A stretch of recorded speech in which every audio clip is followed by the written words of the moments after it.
اعوذ باللہ من الشیطان الرجیم بسم اللہ الرحمن الرحیم وما تفرقوا الا من بعد ما جاءهم العلم بغیا بینہم، اور انہوں نے تفرقہ نہیں کیا اور یہ نہیں تقسیم ہوئے مگر اس کے بعد کہ ان کے پاس علم آ چکا تھا۔ اب یہ جو اقامت دین کا دعوت لے کر حضور کھڑے ہوئے تو ایک تو ان کے مخاطبین مشرک تھے، فرمایا کہ اے مشرک، اے نبی صلی اللہ علیہ وسلم، یہ مشرکین کے لیے تو ہے ہی بہت مشکل بات کہ آپ کی بات کو قبول کر سکے۔ کبر علی المشرکین ما تدعوہم الیہ، تو بہت بعید ہے اس سے۔ البتہ آپ کو اگر یہ خیال ہو کہ یہ اہل کتاب جو ہے یہ تو واقف ہیں اللہ سے، کتاب سے، تورات سے، انجیل سے، اور یہ تو قیامت کو بھی مانتے ہیں، فرشتوں کو مانتے ہیں، سب کچھ مانتے ہیں، یہ تو آسانی سے مان لیں گے، یہ بھی امید نہ رکھیے آپ۔ یہاں حضور کو بتایا جا رہا ہے کہ آپ ایسی توقعات نہ رکھیں، اس لیے کہ ان لوگوں نے تفرقہ ڈالا ہے جبکہ ان کے پاس حق آ چکا تھا۔ کس لیے؟ وما تفرقوا الا من بعد ما جاءهم العلم بغیا بینہم، یہ آپس میں زدم زدہ ہے، آپس میں کون اوپر اور کون نیچے کی بحث میں یہ پڑے ہوئے ہیں، تو یہ آپ کو کیسے اوپر مان لیں گے؟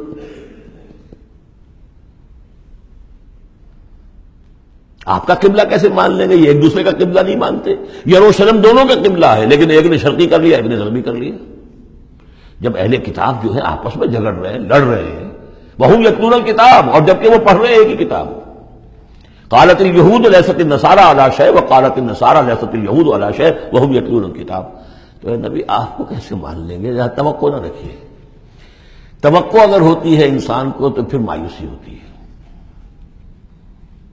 Be prepared for the worst, پھر جو اللہ کی طرف سے آ گیا اس کے اوپر شکر ادا کیے، امید نہ رکھیے۔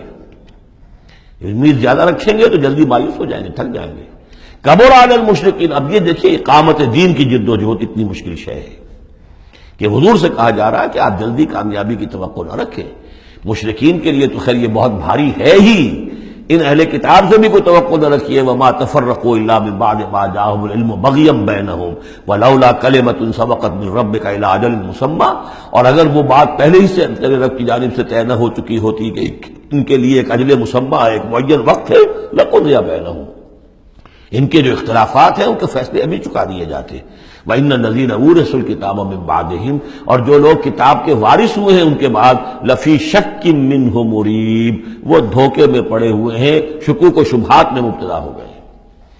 جب اللہ تعالیٰ کسی امت کو کتاب دیتا ہے اور اس امت کے اندر جو ہے پھر وہاں کے نوجوان فرض کیجئے تیسری چوتھی پانچویں نسل میں آ کر دیکھتے ہیں کہ جو اس کتاب کے عالم ہیں، پڑھنے پڑھانے والے ہیں، آپس میں دست و گریبان ہیں، لڑ رہے ہیں، ان کی زندگیوں کو بھی ہم دیکھتے ہیں تو وہ بھی اسی طرح کے دنیا دار ہیں جیسے ہم ہیں، تو ان کا اعتماد کتاب پر سے اٹھ جاتا ہے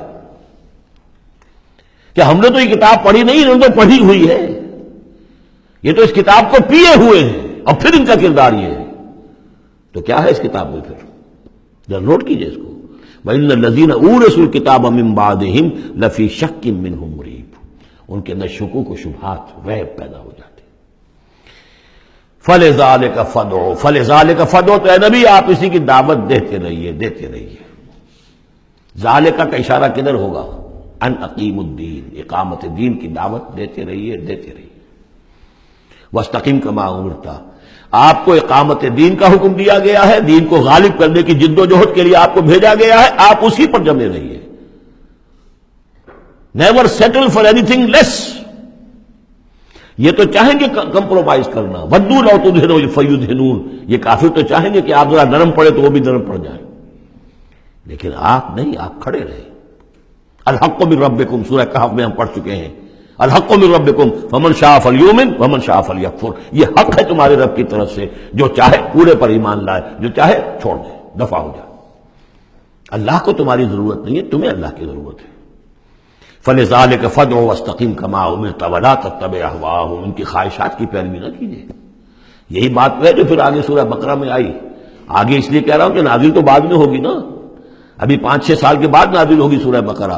لن ترضى عنك اليهود ولا النصارى حتى تتبع ملتهم، اے نبی یہودی اور نصرانی آپ سے راضی نہیں ہوں گے جب تک کہ آپ ان کی پیروی نہ کریں۔ وہ تو کہیں گے ہمارے پیچھے چلو، ہماری گدیاں ہیں، ہماری خانقاہیں چلی آ رہی ہیں، ہمارے مدرسے ہیں، ہمارے یہاں پہ یہ جو ہے مسندیں ہیں ہمارے پیچھے چلو، ہم تمہارے پیچھے کیوں چلیں؟ بڑی اہم ہے یہ 3 آیتیں، بڑی اہم ہے، بڑی اہم ہے۔ شرع لکم من الدین سے شروع ہو کر اور یہ 15ویں آیت، ان فلذلک فادع واستقم کما امرت ولا تتبع اهواءهم وقل آمنت بما انزل اللہ من کتاب، اور کہہ دیجئے کہ میرا ایمان تو ہے اس کتاب پر جو اللہ نے نازل کی ہے۔ یہ گویا کہ خلاصہ آ گیا یہ سورہ حامیم سجدہ کا، وہ کتاب 6 دفعہ جو کتاب کا ذکر اس میں آیا ہے۔ اس کی دعوت ہے تو اس کتاب کے ذریعے سے، استقامت ہے تو اس کتاب کو پڑھنے سے استقامت ہوگی۔ اتل ما اوحی الیک من کتاب ربک واقم الصلاۃ ان الصلاۃ تنہی عن الفحشاء والمنکر وَأُمِرْتُ لِأَعْدِلَ بَيْنَكُمْ، اور کہہ دیجئے مجھے حکم ہوا ہے تمہارے مابین عدل قائم کروں، تم مجھے کوئی واعظ نہ سمجھو۔ واعظ گو، واعظ قصہ گو، واعظ کہنے کے لیے آئے، اچھی باتیں کہیں، لوگ بھی گردن جھکا کے سن لیتے ہیں، یہ بھی واعظ کہہ کے چلے جائیں گے، کچھ خدمت کر دیں گے ان کی، اللہ اللہ خیر صلی اللہ، ایک محفل ہم نے منعقد کر لی، ثواب ہو گیا۔ حضور نے فرمایا مجھے حکم ہوا ہے عدل قائم کروں، جیسے کہ حضرت ابو بکر نے کہا تھا، لوگوں جب بیعت خلافت ہوئی ہے تم میں سے ہر کمزور میرے نزدیک قوی ہوگا جب تک کہ اسے اس کا حق دلوا نہ دوں، اور ہر قوی ضعیف ہوگا جب تک کہ اسے حق وصول نہ کروں۔ عدل کو قائم کرنے کے لیے مجھے بھیجا ہے۔ وَأُمِرْتُ لِأَعْدِلَ بَيْنَكُمْ اللہ ربنا وربکم، ویسے اللہ ہمارا بھی رب ہے تمہارا بھی رب ہے، لنا اعمالنا ولکم اعمالکم، ہمارے لیے ہمارے اعمال ہے تمہارے لیے تمہارے اعمال ہے، لا حجت بیننا، آپس میں حجت بازی کرنے کا کوئی فائدہ نہیں۔ اللہ یجمع بیننا، اللہ ہمیں جمع کر دے گا، یا تو اس دنیا میں جمع کر دے گا۔ یہ ان لوگوں سے بات کہی جا رہی ہے جو کچھ نسبتاً قریب ہوتے ہیں، تو کہتے ہیں نہیں اس طرح نہ کرو، اس طرح کر لو، مقصد تو تمہارا ٹھیک ہے، طریقہ کار یہ نہیں، یوں کرو۔ کہیے بھائی دیکھیے ہمارے سامنے جو طریقہ کار ہے ہم اس پر کام کر رہے ہیں، ہمیں وہی صحیح معلوم ہو رہا ہے، آپ کو کوئی اور اچھا لگتا ہے آپ اس پر کام کیجیے، اس میں حجت بازی کی کیا ضرورت ہے؟ آپ بھی مخلص ہیں ہم بھی مخلص ہیں، مقصد ہمارا ایک ہے، آج نہیں تو کل جمع ہو جائیں گے۔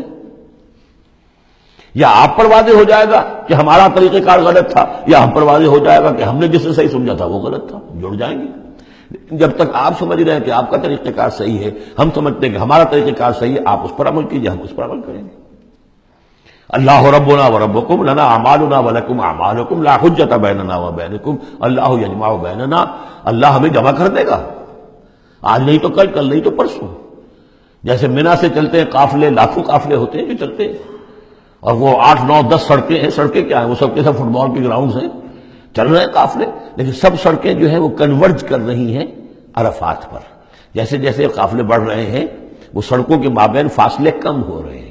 تو اگر تو ہماری منزل واقعی اقامت دین ہے تو چاہے ہم اس سڑک سے آ رہے ہیں چاہے اس سڑک سے آ رہے ہیں، آگے پہنچ جائیں گے۔ اللہ یجمع بیننا، میدان عرفات میں تو ہم جمع ہو جائیں گے نا۔ اور بالفرض اگر دنیا میں ہم جمع نہ ہوئے، الیہ المصیر، ایک دن تو آنا ہے نا قیامت کا، جب اللہ کی طرف اللہ کی عدالت میں کھڑے ہوں گے، وہاں تو ایک جگہ ہوں گے کہ نہیں؟ وہاں دودھ کا دودھ پانی کا پانی علیحدہ ہو جائے گا۔ والذین یحاجون فی اللہ من بعد ما استجیب لہ حجتہم داحضۃ عند ربہم، اور وہ لوگ جو اللہ کے بارے میں حجت بازی ہی میں لگے رہے اس کے بعد بھی کہ بہت سے لوگوں نے اس کی دعوت پر لبیک کہہ دی ہے، یعنی السابقون الاولون میدان میں آ گئے ہیں، اور اب تو انتظار ہے کہ والذین تبعوہم بإحسان، اب لوگ آئیں، جوق در جوق آئیں، فوج در فوج آئیں، لیکن جو لوگ اب بھی کھڑے ہوئے حجت بازی کر رہے ہیں، حجتہم داحضۃ عند ربہم، ان کی حجت بازی ان کے رب کے نزدیک بالکل پسپا ہے، پادر ہوا ہے، اس کی کوئی حیثیت ہی نہیں۔ وعلیہم غضب، اور ان پر اللہ کا غضب ہے، ولہم عذاب شدید، اور ان کے لیے سخت عذاب ہے۔ صدق اللہ العظیم۔